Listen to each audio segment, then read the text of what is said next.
Before this match started, I would have just simply taken a win. Even if it was just a 1-0 win, and I'd be happy with it. So for Liverpool to win this match 3-0, it, it far exceeded my expectations, and I'm really happy about that. Uh, Liverpool were dominant in large parts. And the number of times that they were on the attack, forcing the turnovers, it felt like wave after wave, and just dominating Man United all around. First thing I feel, looking back on this match again, I feel like at the heart of this win was Ryan Gravenberch. He did tremendously well in this match. He ran the midfield. This, I feel, is probably the best I've seen him play since he joined the team last year. And the number of times he won the ball in midfield, the number of times he ran at midfield, he made things happen. Worth noting is the fact that the 3 goals that Liverpool scored all started from Liverpool winning the ball in Man United's half. And if I remember correctly, 2 of those 3 occasions came from Gravenberch winning the ball, running with the ball in midfield, launching quick, precise counter attacks. I believe it was the first 2 goals. The first 2 goals stemmed from him. Even before that, the early goal that was disallowed, the build-up, it started also from him receiving the ball on the half turn and just twisting away from his marker, having all that space to run into with the ball, and from there ran the ball, launching the attack. Unfortunately, it was ruled out for offside. So what can you do? Offside is offside. But he played his part in that as well. The way that he could take the ball in midfield and make things happen. And hopefully this this top class performance, it could be a launch pad for Gravenberch to kick on from. I recall last season it was quite, I don't know, in a way, stop start, so to speak. I can't, off the top of my head, I couldn't really remember any kind of stand-up performances from him. Then when he started to build some momentum, then I know he had that injury, that ankle injury, in the League Cup final. So hopefully, this match could be the start of something really good for him. Then of course you've got Salah as usual, a tremendous player. The 2 assists and the goal he scored in the second half. First time finish, very precise, very clinical. Just a first time finish, no hesitation. Just take the shot, score that goal, make things happen, always. And then you got Diaz as well, live wire. Diaz, always energetic, always a willing runner, very combative, very tenacious. He's also someone who, he's not going to shy away from a confrontation. He's not going to shy away from a fight. And today, he got those 2 goals, as a very well earned reward for the energy and the industry that he shows. And his second goal, very nice first time finish as well. Very clinical. In situations like those, when you're surrounded by defenders, sometimes you really don't have the time to take a first touch. You don't really have the time to try and set yourself up or anything like that. Sometimes the ball comes to you, you just take the shot first time.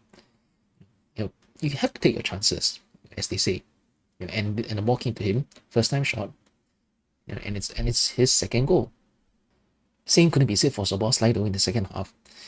The ball came to him, and I thought, just hit the first time. The ball came to him. The ball came to him. Then for some reason he wanted to take a first touch, and then a second one. Then somehow I think or somehow or other he wanted to dribble past a sliding defender or something. Then ended up the chance was lost. Now granted, it was already 3-0 at that time, and Liverpool were in cruise control. But seeing such a big chance, just be squandered like that, it did feel frustrating. despite the scoreline being what it was. Because if you're leading 3-0, get a bit greedy. As a fan, feel a bit greedy. You want to see it become 4-0 or 5-0. And the thing is that with the kind of chances that the team created today, it could have been 4-0 or 5-0. Certainly the chances were there. The team did very well. Yeah, they overran Man United. It was a tremendous performance all around, from back to front. The defense also, they also put in a shift, especially in situations where necessary. Man United, they did have a couple of moments. In After the third goal, I would say, the final 25, 30 minutes or so, you could tell Liverpool was starting to be sort of slow down a bit towards cruise control, just keep the 3-0 lead. But even then, there were still situations where Man United was still trying to create chances, and they did create chances, especially that header in the second half. Alisson had to be at his absolute sharpest to save that. That was a point blank header. Yep, very big chance. Alisson did very, very well to save that. But hey, it's a 3-0 win, and a 3-0 win over Man United. Just feels great. Just feels great. And now it's the international break. It's gonna be 2 weeks before league football again. It's a very nice, very positive start to the season. 3 wins from 3, 9 points, 7 goals scored, none conceded. So hopefully this bright start can be translated into something much better down the line as the season goes on. Looking back in these first 3 matches, the team has really started to adapt and learn from, in terms of the kind of play style that that Arne Slot wants to implement in the team. You still see some remnants of the Klopp play style from time to time. But again, I think probably both managers have a lot of overlap and similarities in terms of their play style anyway. So it's sort of like adding a couple more layers to what is already there. You've seen Liverpool score some really quick counter-attacking goals.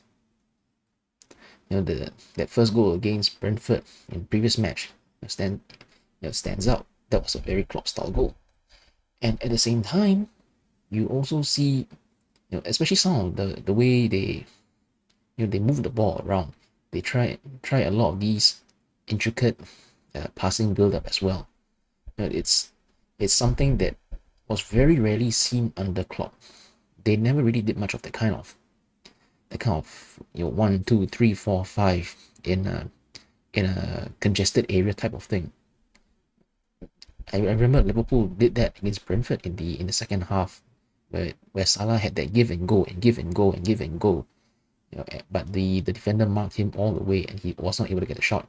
But this type of passing combination and interplay, so as I was saying, was not something that was often seen under Klopp. But we're seeing more of the kind of thing now with with Arne Slot and his play style, and also more contributions from midfield, especially in terms of contributing to the attack. Sense of things. It's been mentioned many times before that under Jurgen Klopp, the midfield was largely like a shield to protect the back line, and all the creativity, all the chance creation came from the full backs and from the 3 forwards, making a front 5. So to see, so it's definitely noticeable now when you see the midfielders having a lot more of this kind of attacking contributions. So anyway, that's it. A 3-0 win. 3-0 win, big, in a very big match. As good as anyone could have hoped for Liverpool. And somehow just looking at it, there's that sense of all is right with the world.